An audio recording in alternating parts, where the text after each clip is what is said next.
me pasa.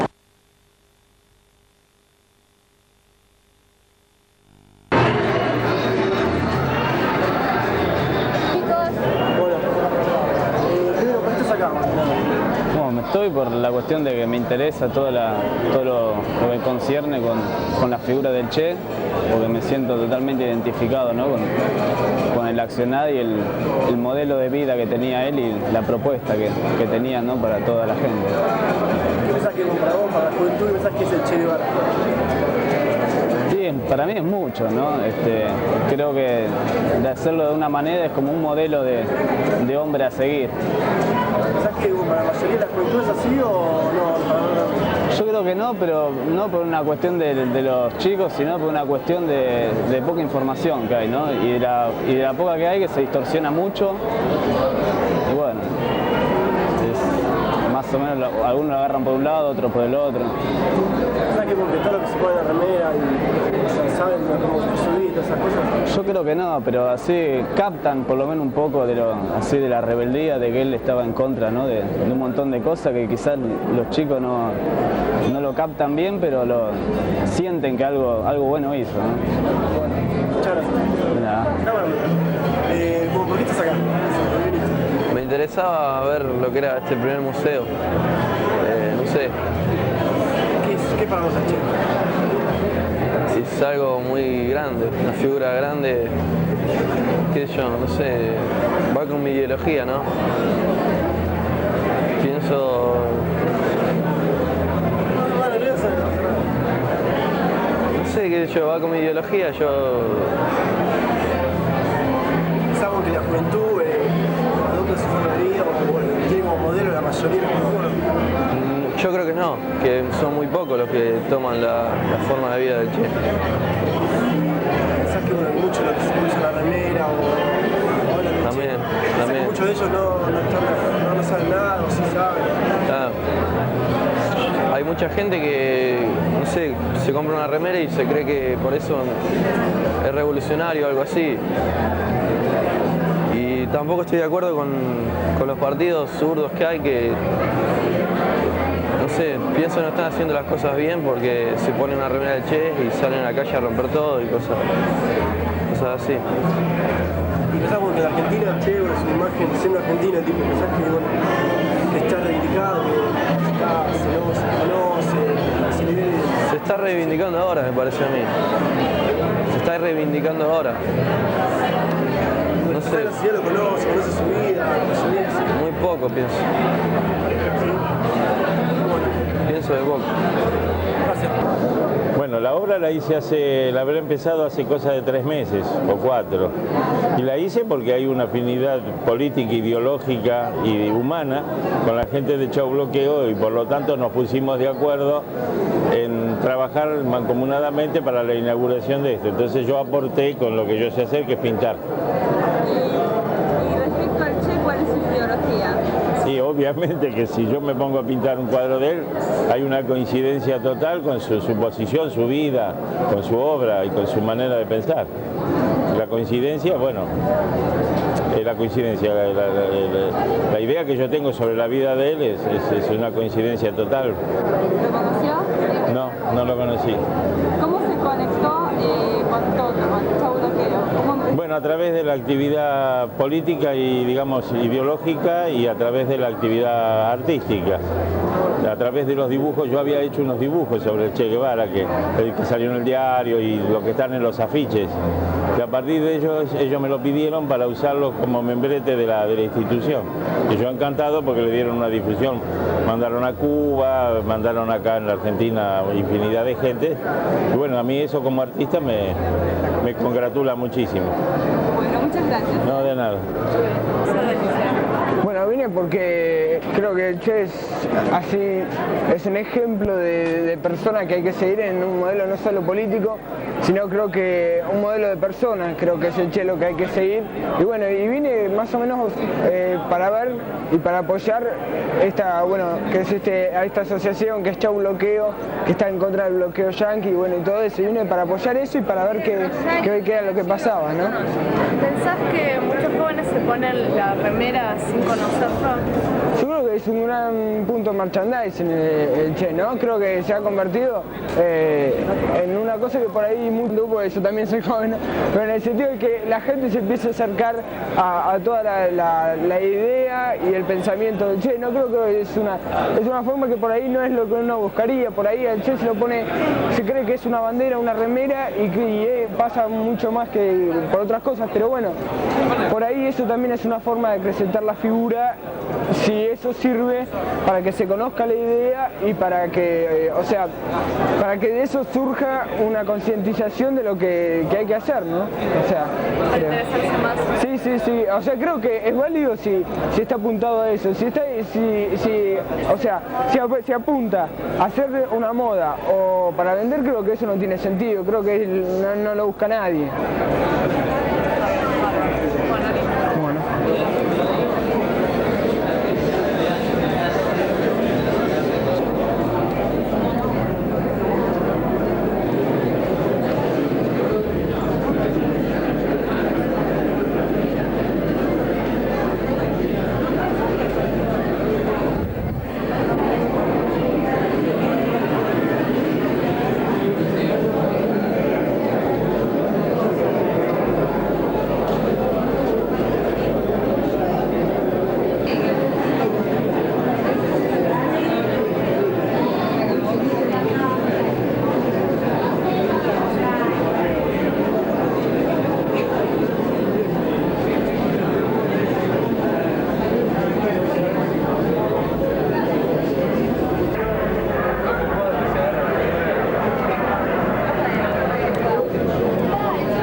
Por supuesto que no. El Che es una realidad cotidiana, ¿no? Tanto en Cuba como en América Latina y en Europa, sobre todo en Europa, Italia, Francia, España. El Che sigue viviendo y para nosotros más que para nadie. Los cubanos, yo soy argentino, pero tengo 35 años en Cuba, por lo tanto soy medio cubano y medio argentino. Y cuando hablo de nosotros, a veces digo nosotros somos los argentinos y nosotros los cubanos. Ahora creo que es muy importante esto que están haciendo ahora, porque también va a ayudar a desmitificar al Che. Desde el momento que lo vean como un hombre de carne y hueso en sus diversas etapas, pues entonces eso es lo más importante. Quitarle a la gente la mentalidad de que para ser el Che hay que hacer una cosa muy extraordinaria. Claro, no es fácil ser como el Che, pero tampoco es imposible ser como el Che. Teniendo la ética que tenía el Che, teniendo la capacidad de ejemplo que tenía el Che y el espíritu de sacrificio, ya se puede llegar a ser un Che. Hay mucha gente que sin saberlo son Che. La gente que defiende la democracia en los países, la democracia verdadera, ¿no? En los países latinoamericanos. Un hombre de 80 años que corta caña en Cuba, son gente que se parecen al Che. Así que no hay por qué pensar que es un mito. ¿Por qué piensa que lo toman como modelo más que nada los jóvenes? Bueno, eso es lo que más me alegra, ¿no? Porque es que a medida que se han ido deteriorando los otros modelos, porque al principio parecía que lo más importante era tener un auto, hace 20 años era tener un automóvil más grande, más fuerte. Pero ¿cuánta gente ahí que tenía todos esos problemas resueltos y después no era feliz? Entonces el Che ha demostrado que no hace falta el exceso de riqueza para la felicidad, que la felicidad hay que buscarla en la ayuda, en la solidaridad no solamente la solidaridad internacional, sino la solidaridad nacional, la solidaridad individual. Y entonces esas todas cosas van penetrando en la mente de los muchachos. Usted que lo conoció más de cerca, ¿podría comentar más o menos cómo era de joven? Bueno, yo lo conocí cuando tenía 14 años, casi un niño, pero y lo seguí durante todo el desarrollo. Era un hombre, como te digo, un muchacho común, con algunas características que ya lo distinguían, como sea su tenacidad, porque era muy inteligente, pero más que inteligente era tenaz, porque hay mucha gente inteligente que no tiene tenacidad y no llega a ninguna parte. Y digamos, los viajes que él hizo por América Latina, el primero que hizo conmigo, el segundo que hizo con Calica Ferrer, le fueron creando una conciencia, primero digamos social y después política. Y entonces los muchachos jóvenes ven en eso, un hombre que renuncia a todo, es lo que pasa en Cuba. Allá en Cuba todo el mundo admira al Che, ¿por qué? Porque era ministro, porque era el hombre más admirado, porque era un tipo más valiente y dejó todo eso para seguir su destino histórico, que era hacer que Latinoamérica pudiera ser una sola Latinoamérica para contrarrestar el norte revuelto y brutal, como diría Martín, ¿no? Bueno, bárbaro. Muchas gracias. De nada. Muchas gracias. ¿Piensa que el Che es un mito? No, pienso que es un mito. ¿Por qué? El Che es una realidad. O sea, para todo latinoamericano, el Che no puede ser un mito, porque es historia, es realidad. O sea, hoy por hoy tanto los actos como la filosofía del Che está vigente en cada respuesta y en cada cosa que uno hace, y lo que estamos viviendo realmente en este país o en cualquier otro país de Latinoamérica. ¿Por qué vino hoy al museo? Bueno, es una manera de presentarnos, o sea, de juntar más gente para el reconocimiento, justamente para ustedes que de repente no, desconocen muchas cosas de lo que fue el Che en su vida, en su historia, en su trabajo revolucionario, ¿no? No solo lo que hizo para Cuba, sino lo que hizo para la mentalidad de todo el hemisferio.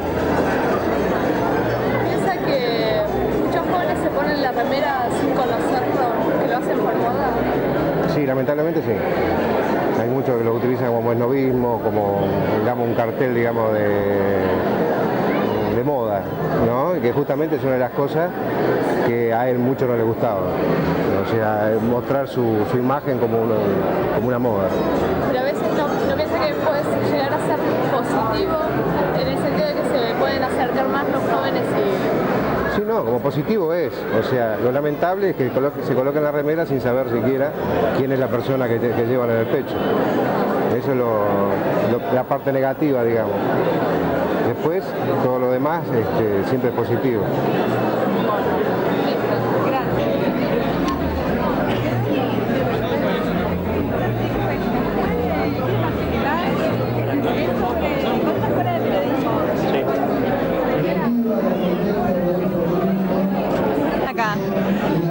Perdón, primero, es una grabación que va a ir para el pueblo cubano. Escuela de periodismo. Ah, de acá, de la Argentina.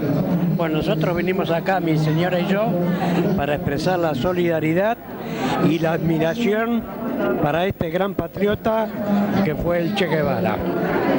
Nosotros somos solidarios y actuamos con ya un bloqueo en en enviar donaciones para el pueblo cubano, del cual nos sentimos muy amigos y muy orgullosos por la posición que tienen ante el imperialismo yanqui. ¿Que puede agregar algo? Sí. Bueno, también venimos porque nos interesa la obra del pintor Terribili y queremos conocer, estamos ansiosos por conocer el mural y ver gente que se nota ya entrando que es diferente, que tenemos alguna esperanza de un futuro mejor. Muchas gracias. Si se hubiera muerto o no. Para Granados no. Es diferente porque ya no tiene su sonrisa, su voz, para sus hijos, para Fidel, para tanta gente que lo conoció, que compartió con él. Es algo distinto el hecho de que se haya muerto. Hay una diferencia. Para mí no. Hay mucha gente que no sabe muchísimas cosas de Ernesto Guevara. Por ejemplo, que fue un extraordinario economista. Hay un libro que se llama El pensamiento económico del Che, que yo he leído y que estuve hojeando, y tiene una actualidad extraordinaria frente a todos estos tecnócratas que pretenden ser expertos en economía. El Che habla del salario, el Che habla de las medidas coyunturales y las analiza desde una perspectiva que hoy es profundamente novedosa fuera de Cuba. Y es la siguiente: bajar el salario, subir el salario, tomar tal medida con el peso, con la convertibilidad, con lo que sea, tiene un efecto económico técnico hoy. Pero él se preguntaba, ¿y para el ser humano qué será eso? ¿Qué ser humano estamos fabricando? Por ejemplo, cuando yo fui con mi hijo a Cuba en el año 90, vimos que mucha gente no pagaba la guagua. Ustedes saben que ahí no hay boleto. Entra por la puerta de atrás cualquiera, por la puerta de adelante, como hay una alcancía, adelante le van pasando la moneda de mano en mano y la ponen ahí, no hay boleto, no hay nada. Y me contaron que había un 20% de evasión. Entonces mi hijo preguntó, ¿y por qué no ponen inspectores? ¿Por qué no controlan? Y un cubano, que no era el Che, pero era un cubano influido, como tantos otros por el pensamiento del Che, dijo, oye Juancito, eso lo hemos pensado nosotros, eso resolvería el problema económico, pero no resolvería el problema moral.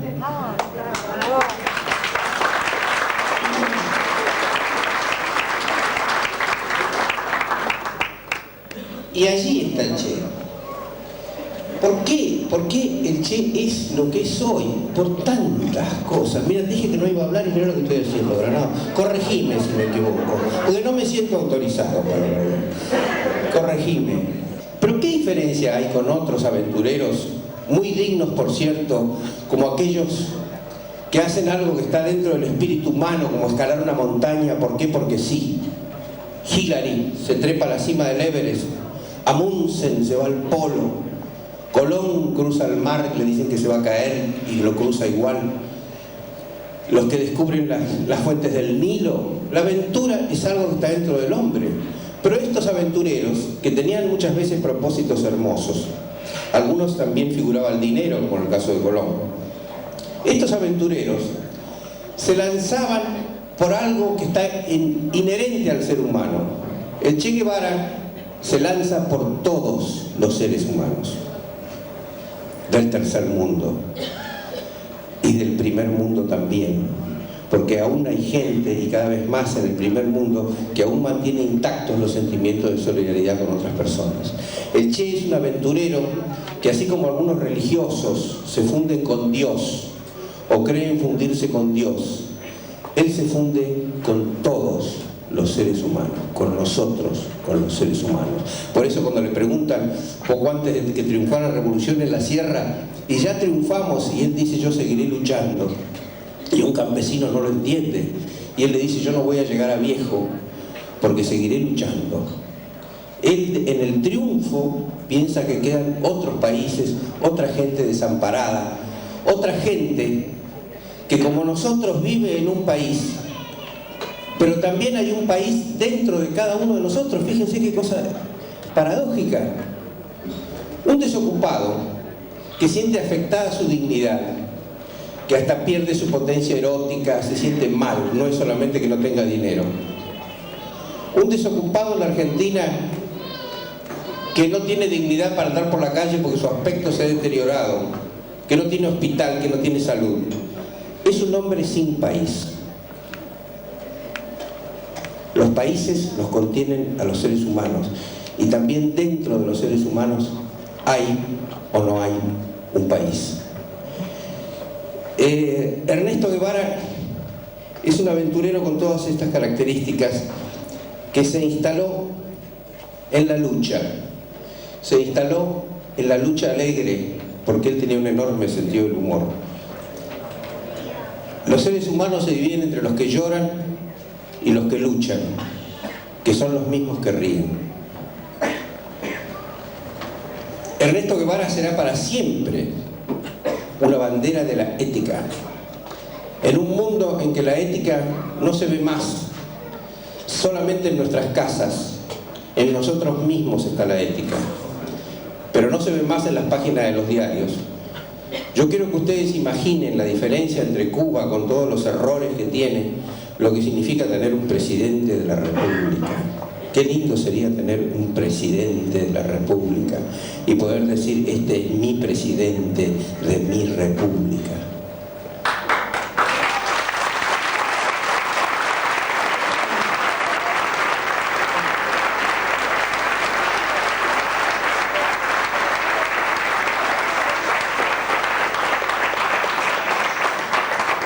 ¿Cuánto pesa? ¿Cuánto nos afecta la pérdida de dignidad de nuestro país? ¿Cómo se puede medir eso? Así como en un desocupado pesa la falta de autoestima. ¿Cuánto pesa vivir en un país arrodillado? Vivir en un país gobernado por gente que día a día se burla, se ríe, ignora los ideales de Bolívar, de San Martín, de Moreno, de Belgrano, de los hijos de las madres de Plaza de Mayo, que también instalaron como el Che Guevara su vida en la lucha.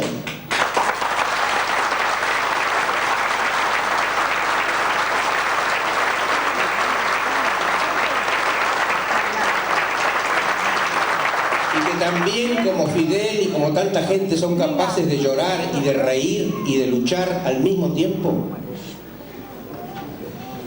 Bueno, realmente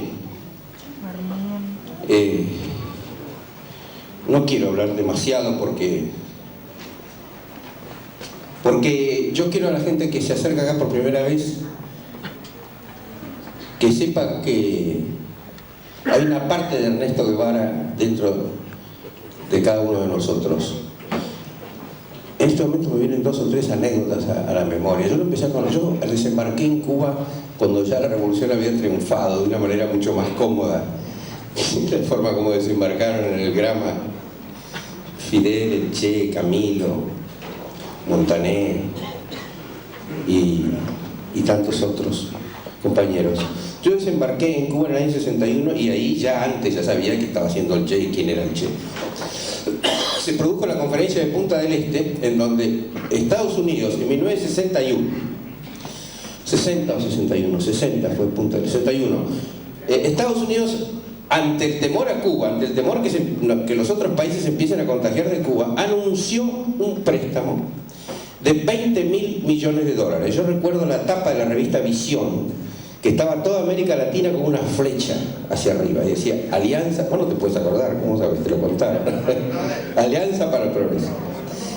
El Che dijo que eso era mentira, fue la única voz que se alzó diciendo que eso era mentira. Hoy, a 30 años de esos 20.000 millones, la situación es la siguiente. No solo no vinieron 20.000 millones, sino que de acá para allá van 250.000 millones. 10 veces más en sentido inverso. Él tuvo siempre los ojos fijos en el horizonte de su pueblo y de todos los pueblos de América Latina y del tercer mundo. Entonces uno dice, es un visionario. Fue un visionario. Miraba hacia adelante, ¿saben qué? Miraba también la baldosa que estaba pisando. El Che era un idealista.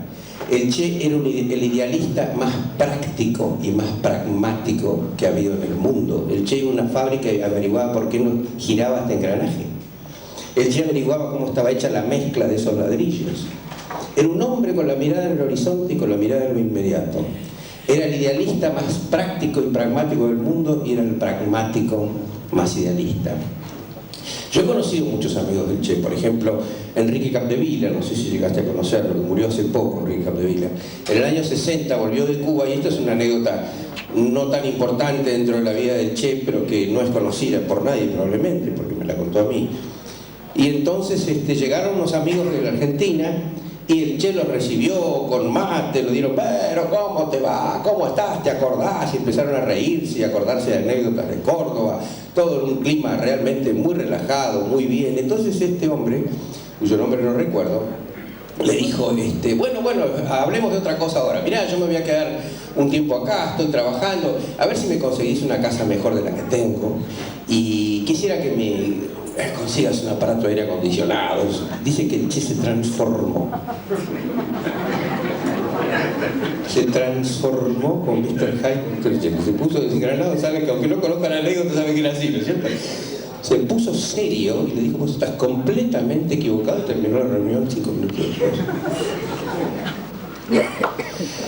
Bueno, señores, no los voy a hacer esperar más. Tengo muchísimo placer en estar al lado de Alberto Granados y cerca de todos ustedes. Felicito a la gente del Chau Bloqueo.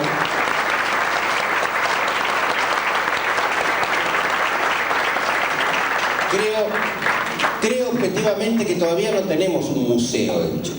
No sé si el Toto se va a enojar con lo que digo. Tenemos una importantísima muestra sobre el Che, imágenes sobre el Che, y tenemos el embrión de un museo. Y todas las cosas en la historia de la humanidad, las luchas, hasta lo mismo que las plantas, los animales y nosotros mismos, empiezan por un embrión invisible. Yo felicito a la gente de Chau. Tiene tantas cosas tan interesantes que decir. La dice tan bien, además, ¿no? Que, francamente, lamento que lo haya hecho tan corto. Pero bueno, ya que me dan la responsabilidad, no me queda más remedio que asumirla, ¿no? Quiero decir que para mí es un día trascendental, porque es, digamos, poner, siempre como decía Livingstone, hay que hacer el puntapié inicial, hablando futbolísticamente, de cualquier cosa. Y considero que la inauguración de este museo empieza a rescatar para Argentina el Che Guevara, que desgraciadamente la Argentina oficial nunca ha querido reconocer.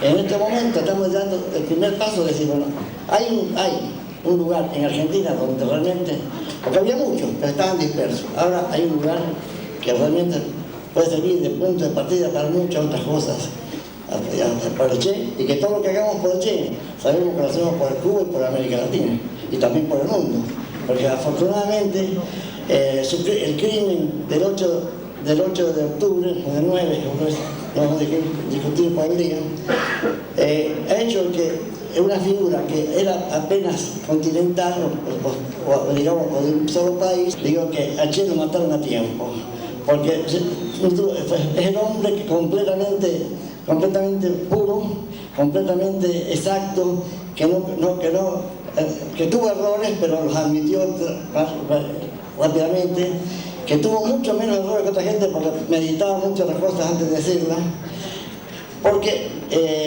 aunque a veces yo lucho mucho para evitar que se transformen al Che, a Ernesto Guevara, o a los dos, en un mito, no se puede negar de que fue un hombre que estaba por encima de la media. Y como todo hombre por encima de la media hay que respetarlo, pero también hay que evitar llevarlo tan alto para que la gente llegue a decir, no, es muy difícil llegar a ser un Che Guevara. ¿Para qué vamos a luchar? No queda más remedio. Yo no tengo esa capacidad. Y eso no es verdad. Porque la verdad que Che tenía algunas capacidades y muchas cosas importantes, ¿no? Pero no todas son las que hacen falta para hacer un Che Guevara. Para hacer un Che Guevara lo que hace falta es mantener siempre el frente, digamos, las cosas éticas que a él lo impulsaron. Ser capaz siempre de dar el ejemplo. Nunca decir vamos a hacer, decir hay que hacer tal cosa, sino vamos a hacer tal cosa. No hay que no decir, no aceptar ninguna mentira, venga de donde venga. Es una cosa más difícil en el individuo.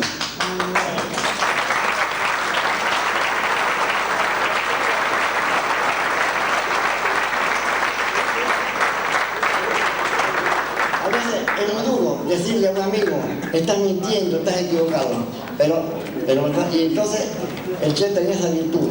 Para él no existía ni la mentira piadosa ni la mentira política, existía únicamente la mentira. Y la mentira no llevaba a ninguna parte, y nosotros sabemos muy bien que la historia ha demostrado que el Che tenía mucha razón en todas esas cosas. Porque muchas de las cosas que pasaron en la Unión Soviética no fueron más que acumulación de pequeñísimas mentiras.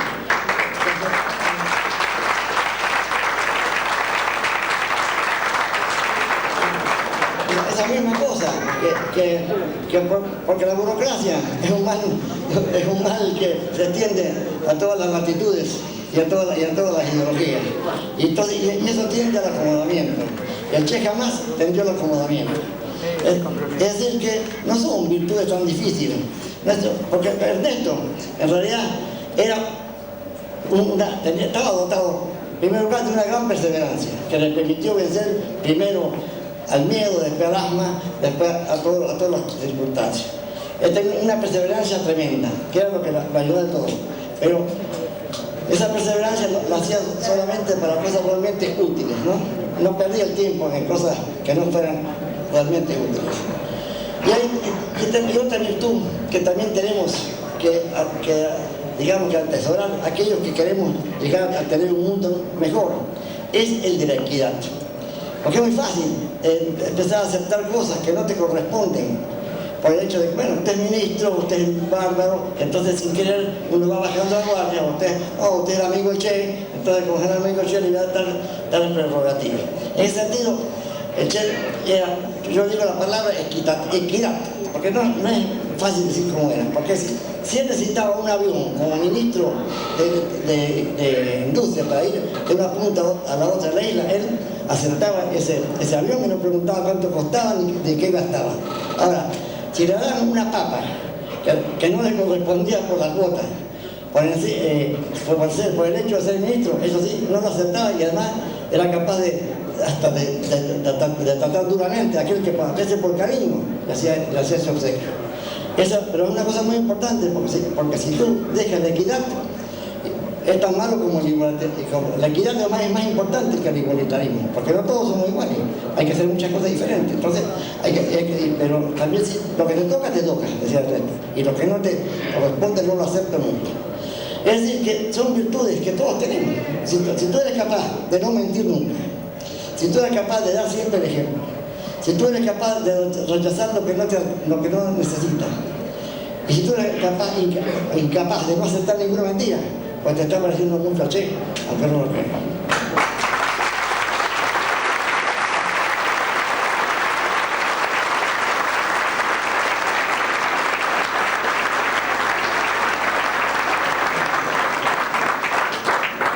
Es por eso que Livingstone decía una cosa muy importante. Ustedes saben que existe un chiste que dicen que Fidel una vez preguntó, ¿quién necesita un economista? Y dice que Che levantó la mano y dice, aquí estoy. Y tú le dices, ¿qué? ¿Tú eres economista? Ah, yo creí que decían comunista.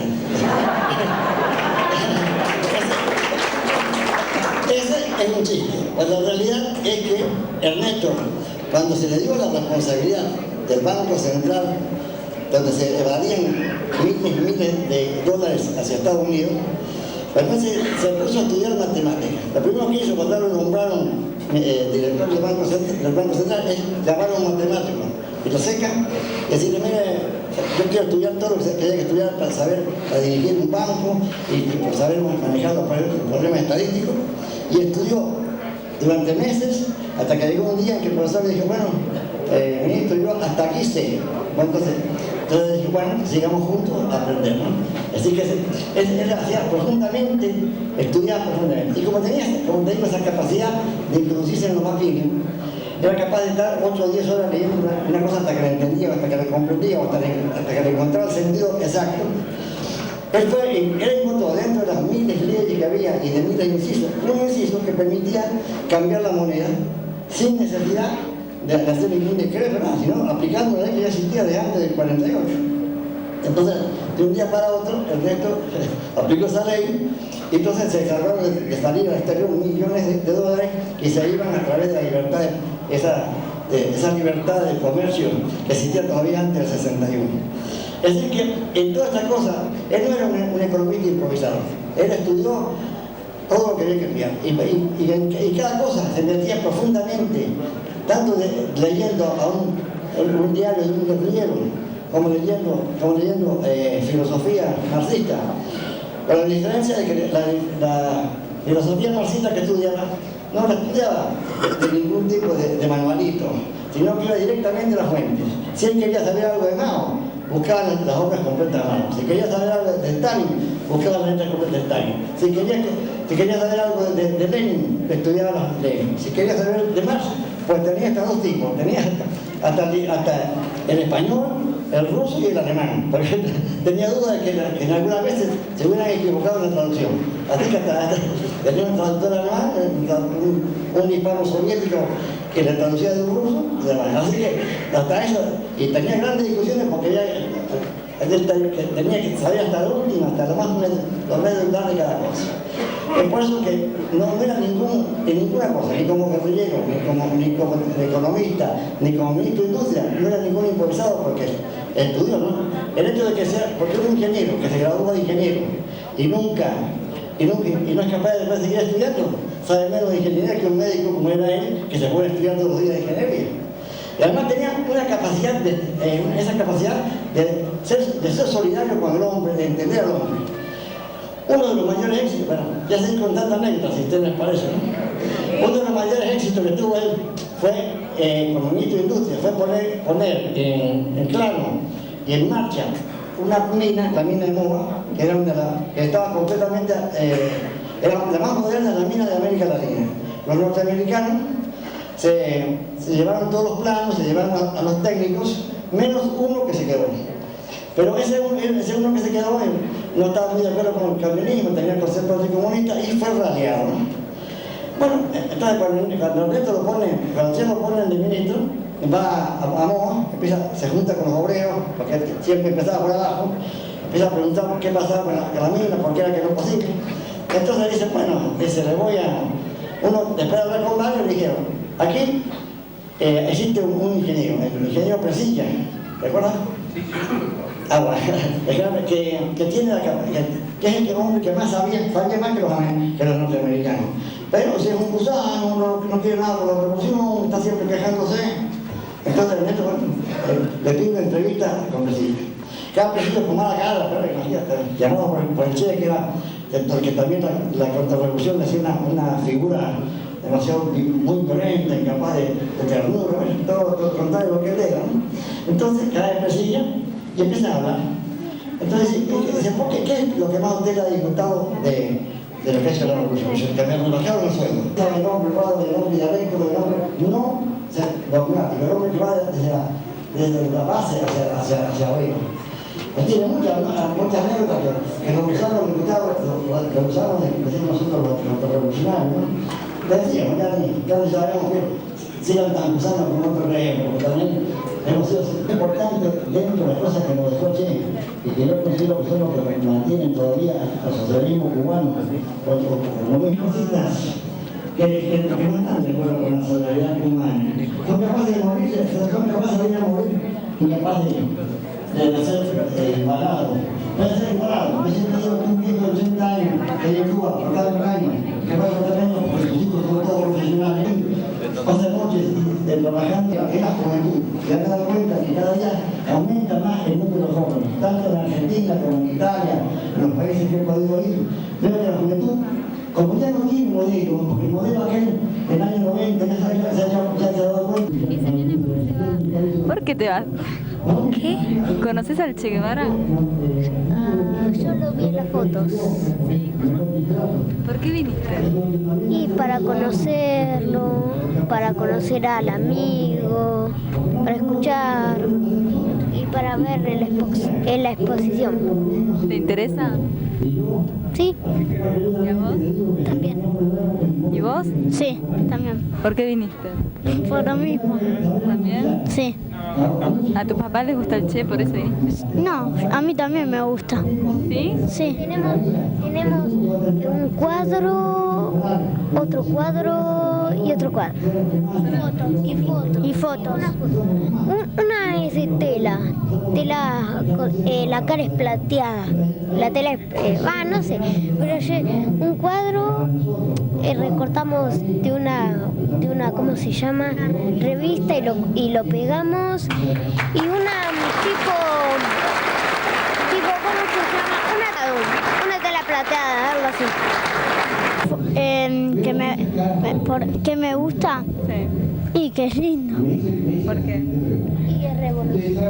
Es revolucionario, hizo cosas buenas y todo eso. ¿Cómo qué? ¿Cómo se llama? No me sale la palabra. ¿Cómo? ¿Luchó por Bolivia? Sí. Sí. Luchó por Bolivia. También porque, ¿cómo se llama? Bueno, no me sale la palabra. No me sale nada la vida. Y bueno, así, no sé, liberó a Bolivia. ¿Y qué más? Que es muy práctico. Que es muy práctico. ¿Por qué es práctico? Porque, no sé, a cualquier cosa. Me preguntaste si quisieran ser como el Che. ¿Quisiera ser como el Che? Sí. ¿Por qué? ¿Por qué? Porque es lindo, bueno y salvó a Bolivia. ¿Y a vos te gustaría ser como el Che? Me gustaría ser como el Che, sí, y un poco más. ¿Cómo más? ¿Qué te gustaría ser? Como el Che Guevara y un poco más que el Che Guevara. ¿Qué más querías ser? ¿Cómo? No morir. ¿No morir? ¿Y vos? ¿Te gustaría ser como el Che? Sí, me gustaría ser como el Che porque es solidario, es práctico, hizo la revolución. Bueno, gracias, chicos. ¿Por qué vinieron acá? Cuando les pregunte por qué vinieron acá, díganmelo entero. Yo vine acá porque... Así se entiende. ¿Por qué vinieron acá? Por la mamá de ella, a mí me invitó y bueno, yo vine porque lo conozco al Che Guevara y bueno, y me gusta. ¿Por qué te gusta? No sé, me parece bien lo que hizo. ¿Que sabes lo que hizo? Más o menos. Tengo una idea. Por ejemplo. No sé. ¿Te gustaría ser como él? Sí. ¿Y vos? ¿Lo conoces? Sí. ¿Qué sabes de él? Lo que hizo más o menos. ¿Y te gustaría ser como él? No sé. Bueno, gracias, chicas.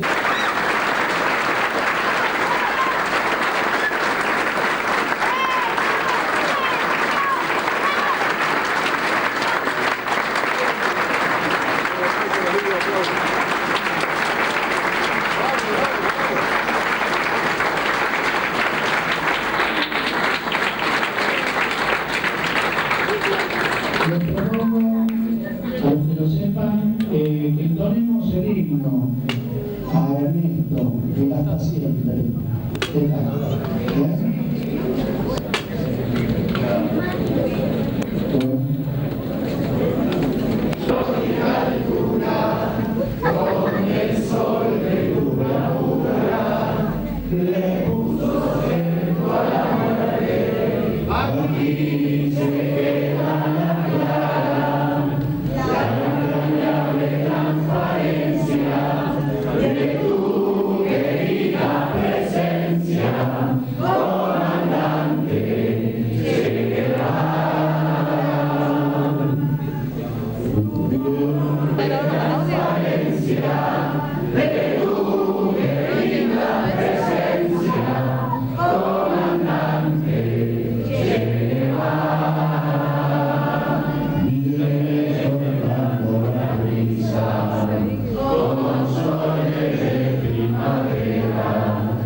Comandante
No, yo considero que se ha creado un mito alrededor de la figura del Che, pero yo considero que el Che, como decía Granado hace un rato, como quería decir, a él no le gustaría que lo recordaran como un mito, sino como un hombre, como somos cada uno de nosotros, pero con características y virtudes excepcionales. O sea, el Che considero que no es un mito, es una realidad concreta que existió y que nosotros debemos recordar como tal. ¿Qué mensaje trascendió tanto a nivel mundial? Trascendió a nivel mundial porque sus cualidades como hombre son o fueron realmente excepcionales.